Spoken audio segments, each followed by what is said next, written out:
CBSE Mathematics Class 12th Miscellaneous Exercise on Chapter 13 Question number 11, which states that in a game a man wins rupees for a 6 and losses a rupee for any other number when a fair die is thrown. A man decided to throw a die thrice, but to quit as and when he gets a 6. Find the expected value of the amount he wins oblique losses. अब देखिए एक game है जिसमें एक fair die को role किया जाता है। यदि 6 आता है तो उसको 1 रुपीज़ मिलता है। अगर 6 के अलावा दूसरे नंबर आते हैं तो उसको 1 रुपये का लॉस होता है। तो ऐसे केसेस में हमें क्या करना होगा, मीन निकालना होगा। अब देखिए सक्सेस के लिए मैंने एस रिप्रेजेंट किया है, S such that the get a 6 in the first dice. तो वहाँ पर फर्स्ट डाइस में प्रोबेबिलिटी ऑफ सक्सेस क्या होगा 1/6। अब प्रोबेबिलिटी ऑफ फेलियर क्या होगा 1 - 1/6, that will be 5/6।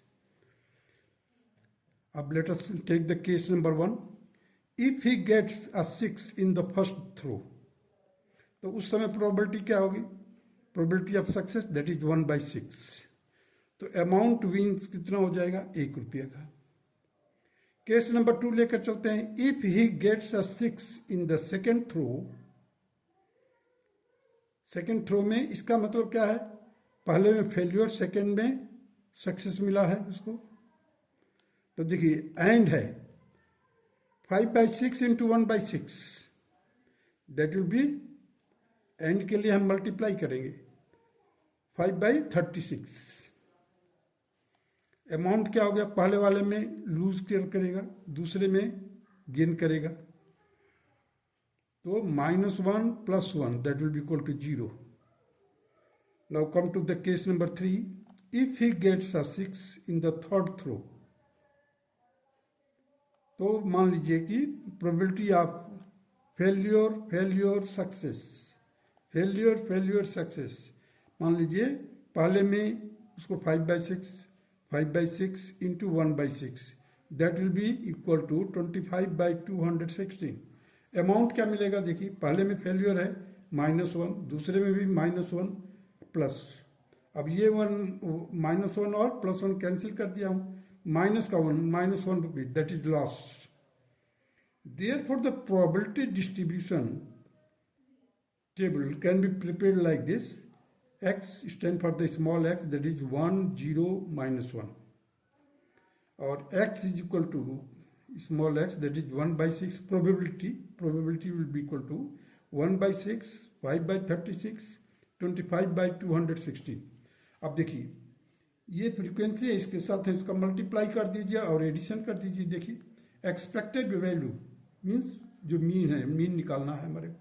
1 into 1/6, 1 into 1/6, 0 into 5/36, -1 into 25/216।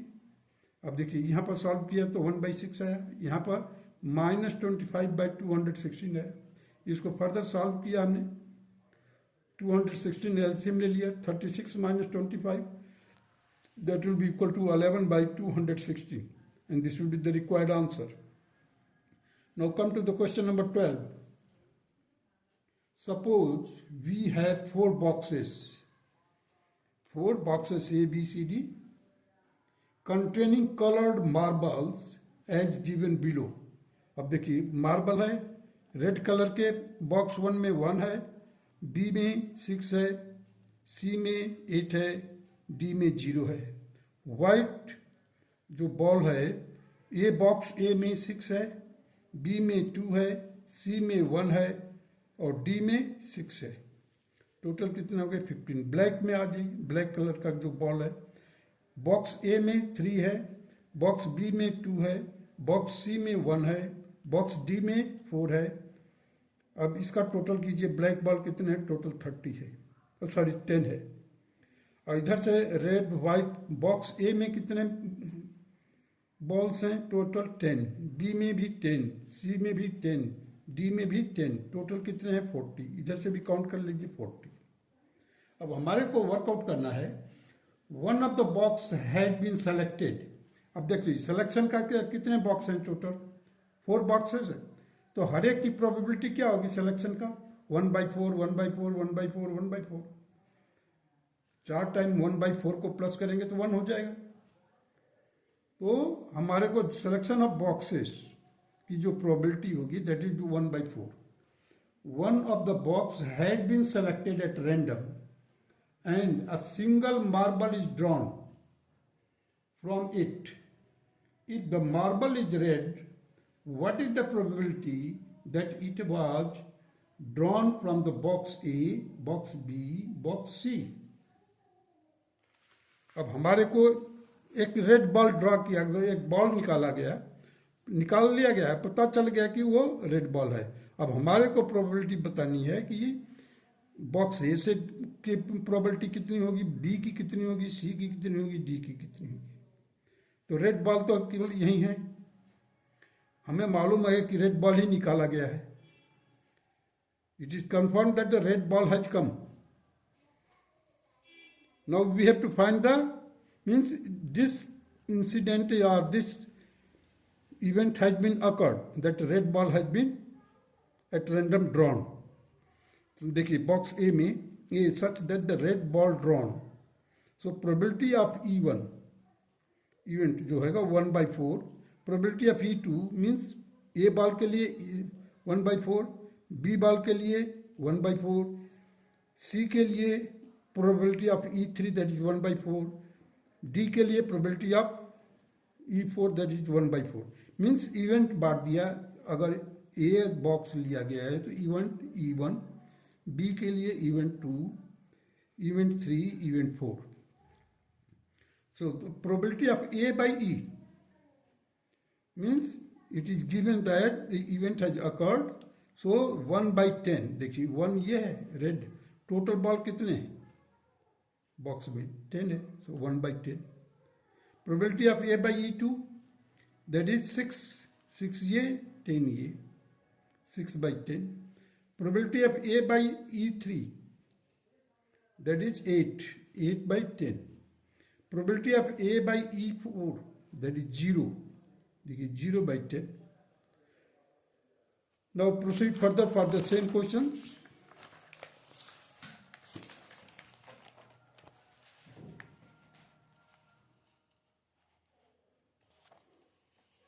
Now applying using the Bayes theorem, probability of E by A, E1 by A that is probability of E1। देखिए इसका numerator पहले लिखा probability of E1 और फिर probability of denominator by numerator कर दीजिए, probability of A by E1 पहले ही हमने वर्कआउट किया है, होल डिवाइडेड बाई। अब देखिए ये टोटल प्रोबेबिलिटी है थ्योरम, टोटल प्रोबेबिलिटी का पूरा डाल दिया, probability of E1 into probability of A by E1, जो न्यूमरेटर है वो पहले लिख लीजिए, plus probability of E2 into probability of A by E2 plus probability of E3 into probability of A by E3 plus probability of E4 into probability of A by E4। अब देखिए यहाँ पर देखिए पहले से वर्कआउट किया हुआ 1/4 probability of E1 that is 1/16, sorry 1/4 into 1/10 whole divided by 1/4 into 1/10 plus 1/4 into 6/10 plus 1/4 into 8/10 plus 1/4 into 0/10। अब देखिए मैंने क्या किया, 1/4 हर एक जगह से कॉमन लिया डिनोमिनेटर से और न्यूमरेटर का 1/4 कैंसिल कर दिया। अब देखिए डिनोमिनेटर में कितने पार्ट्स हैं, टर्म्स हैं, ये 10 है, इधर 10 है, इधर 10 है, इधर भी 10 है, सभी 10 को निकाल करके ऊपर के न्यूमरेटर से कैंसिल कर दिया मैं, तो जो बचा है उसको मैंने लिख दिया है। देखिए अब यहाँ पर तो 0 बचा है, 0 नहीं लिखा हूँ मैं, 1/1 plus 6 plus 8 that is 1/15। So probability of that a box के लिए। उसी तरह से प्रोबेबिलिटी आप इसमें देखिए E2 वाला इवेंट के लिए, probability of E2 into probability of A by E2, तो हमने क्या किया, इसको न्यूमरेटर को एज इट इज यहाँ पर भी लिख दिया और उसको शिफ्ट कर दिया, E1 को ला दिया इधर, probability of E1 into probability of A by E1 plus probability of E3 into probability of A by E3 plus probability of E4 into probability of A by E4. So this will be equal to 1 by 4 into 6 by 10 whole divided by 1 by 4 into 6 by 10. ये वाला देखिए, ये वाला term 1 by 4 and 6 by 10 ऊपर आ गया numerator में, वही चीज़ मैंने यहाँ पर रख दिया और जो डिनोमिनेटर का सेकंड फर्स्ट पार्ट था उसको मैंने इधर शिफ्ट कर दिया, थर्ड वाले को इधर एज इट इज रखा मैं, फोर्थ में 0 है, इसका लिखने की ज़रूरत नहीं, वैसे लिख दिया हूँ मैं 1 by 4 इंटू 0. अब इसको मैंने कैंसिल कर दिया उसी तरह से, 1 by 4 जहाँ से कॉमन निकला कट कर दिया, 10 डिनोमिनेटर से लिया और 10 न्यूमरेटर का लिया, कैंसिल हो गया. बचा हुआ टर्म्स को हमने लिखा 6/6 plus 1 plus 8 that is 6/4 15 and it will be equal to 2 by 5 and this will be the answer. Now come to the probability of E3 by A. Bayes theorem लागू कर रखा हूँ मैं, probability of E3 into probability of A by E3 whole divided by probability of E3 into probability of A by E3 plus probability of E1 into probability of A by E1 plus probability of E2 into probability of A by E2 plus probability of E4 into probability of A by E4. देखिए इधर 1 by 4 plus 8 by 10, देखिए ये वाला E3 1 by 4 into 8 by 10, 1 by 4 into 8 by 10 plus 1 by 4 into 1 by 10 plus 1 by 4 into 6 by 10 plus 1 by 4 into 0 by 10. So you will ultimately get 8/8 plus 1 plus 6 plus 0, that will be equal to 8 by 15 and this will be the required answer. Now come to the question number 30. देखिए question number 13 state that assume that the chances of patient having a heart attack. Assume that the chances of patient having a heart attack is 40%. It is also assumed that the meditation and yoga course reduce the risk of heart attack by 30% and the prescription of certain drugs reduces its chance by 25%. At a time, a patient can choose any one of the two options with equal probabilities. It is given that after going through one of the two options, the patient selected at random suffer a heart attack. Find the probability that the patient followed a course of meditation and yoga. अब बोला गया है एक आदमी को heart attack हो गया है और हार्ट अटैक का जो होने का चांसेस है 40% है. अब एट रेंडम एक पेशेंट को सेलेक्ट किया गया, उसका इट हैज ऑलरेडी सफर्ड. देखिए a person followed a course of yoga and meditation, और ये अगर फॉलो करता है तो reduces the risk of heart attack by 30%. Means 70% तो हार्ट अटैक होने की चांसेस है इसमें भी. और E2 जो इवेंट है, persons followed a course of drugs, means उसको कुछ प्रिस्क्रिप्शन दिया जा रहा है डॉक्टर से, और डॉक्टर का जो प्रिस्क्रिप्शन है that will reduce the risk by 25%. Means 75% तो हार्ट अटैक होगा, हो सकता है इससे भी. यहाँ पर 70% है, यहाँ पर 75% है. A person has heart attack, एक आदमी को हार्ट अटैक हो गया है और मर गया है. अब देखिए प्रोबेबिलिटी ऑफ E1, अब हमारे से पूछा है प्रोबेबिलिटी ऑफ E1 और that is 1/2, probability of E2 that is also 1/2. दोनों की प्रोबेबिलिटी इक्वल है. सो probability of A by E1, अब देखिए 30% रिस्क है तो 70% से तो मर रहा है, 70% तो चांसेस है हार्ट अटैक का. तो 70/100 हो गया इंटू 40/100। आ जाइए यहाँ पर probability of A/E2, probability of E2 by the person followed a course of drugs which reduces the risk of by 25%। तो यहाँ पर क्या 75% उसका क्या होगा, हार्ट अटैक की चांसेस है। ड्रग्स लेने के बाद में, प्रिस्क्रिप्शन लेने के बाद में भी 75% है, देखिए 25% है। ये रिड्यूस रिस्क है, रिड्यूस द रिस्क बाय 25%। तो 75% तो चांसेस है उसका हार्ट अटैक का। तो 75/100 into 40/100। Now by using the Bayes theorem, sorry, probability of E1 by A, E1 by A that is E1 क्या है हमारा, persons followed a course of yoga and meditation. तो हमने लिख दिया प्रोबेबिलिटी ऑफ E1, यहाँ पर देखिए न्यूमरेटर है प्रोबेबिलिटी ऑफ E1, फिर probability of A/E1 whole divided by probability of E1 into probability of A/E1 plus probability of E2 into probability of A/E2। इसको हमने सॉल्व कर दिया यहाँ पर 1/2 into 70/100 into 40/100 whole divided by 1/2 into 70/100 into 40/100 plus 1/2 into 75/100 into 40/100। अब देखिए 1/2 हर एक जगह से कैंसिल कर दिया। ये 100, 200 नीचे है, डिनोमिनेटर में भी है, ऊपर के डिनोमिनेटर, ये इसको 100 कैंसिल किया। 40 देखिए एक 40 ऊपर है, इधर भी है, इधर भी है 40 कैंसिल कर दिया। रिमेनिंग टर्म्स को रख दिया मैंने 70/70 plus 75, that will be equal to 70/145। It will be equal to 14/29 and this will be the required answer of question number 13. Now proceed to the question number 14.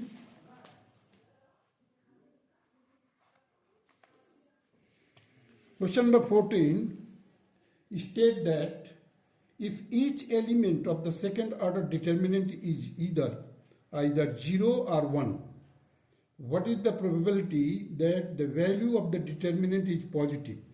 Assume that the individual entries of the determinants are chosen independently, each value being the assumed with the probability 1/2. अब देखिए यहाँ पर total number of determinants of the second order. तो पहले ये निकालने के लिए टोटल नंबर ऑफ डिटर्मिनेंट कितने बनेंगे, तो एक सेकेंड ऑर्डर कोई भी डिटर्मिनेंट होगा उसमें कितने एलिमेंट होते हैं, 4। सो 2⁴ that will give you the number of the determinant which can be formed of second order. अब उसमें भी कंडीशन क्या है कि उसके जो एलिमेंट है आइदर इट विल बी 1 और 0। 1 1 रख दिया, इसको सॉल्व कीजिए तो यू विल गेट 0। 1 - 1 सॉल्व कीजिए, 0 0 again you will get 0। Here if you just write down then you will get -1. So we have to not take the minus, or neither we have to take 0. We have to take the positive value. Means उसका जो result आएगा, answer आएगा, that should be positive. So the number of the elements in each case is 4. So the total number of determinants which can be formed of the second order will be equal to 2⁴. That will be equal to 16. So the value of the determinant, that is first, that is positive, that is 1 0 0 1 1 1 0 1 1 0 1 1। यही 3 values हैं, 3 determinant हैं जिसके positive value आएगा। Rest of the determinant में आपको या तो 0 होगा या माइनस में आएगा। यही 3 हैं। So there are only 3 determinants which have the positive value out of 16 determinant। मैं डेल्टा लिखा हुआ है, delta stand for the determinant. तो आप कोई भी 16 डिटर्मिनेंट तैयार कर लीजिए। कंडीशन क्या है, उसके जो एलिमेंट हो या तो 1 हो या 0 हो या दोनों हो सकते हैं, आइदर इट विल बी 1 और 0। So you can prepare the 16 determinant and you find out that only these are the 3 determinant which will have the positive value. So the number of positive value determinant will be 3. So the required probability will be equal to 3 by 16. And this will be the required answer of the question number 14. That's all.